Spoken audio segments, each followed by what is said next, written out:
సంక్రాంతి సినిమాలలో ఏది గొప్ప చిత్రం, ఏది ఉత్తమ చిత్రం, ఏది హిట్ చిత్రం, ఏది మెచ్చిన చిత్రం, ఏది జనానికి నచ్చిన చిత్రం అనే విషయాన్ని వచ్చిన కలెక్షన్లతో లెక్కల్ని సరిచూసుకుంటున్న సమయంలో గౌతమిపుత్ర శాతకర్ణి చిత్ర యూనిట్ ను సుబ్బరామరెడ్డి గారు సత్కరిస్తున్న వేళ బాలయ్య చేసిన కామెంట్ తో సినీ జనాలు రకరకాల అర్థాలు తీసుకుంటున్నారు. ఇది బాలయ్యకు 100వ చిత్రం అవడంతో అభిమానులు, ప్రేక్షకులు కూడా ఉత్కంఠతో ఎదురు చూశారు. ఫలితం కూడా ఆశించినట్లుగా రావడంతో బాలయ్య అభిమానులు సంతోషంలో మునిగి తేలుతున్న వేళ బాలయ్య చేసిన ఈ కామెంట్ అభిమానుల్ని మరింత సంబరపరిచింది.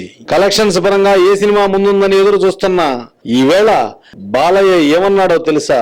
కలెక్షన్స్ గురించి నేను పట్టించుకోను, అది వారు చూసుకుంటారు. నా అభిమానులకు ఏం కావాలో అది చేశాను, నాకది చాలు అన్న ఒక్క మాటతో అభిమానుల్ని ఆనందడోలికల్లో ముంచాడు.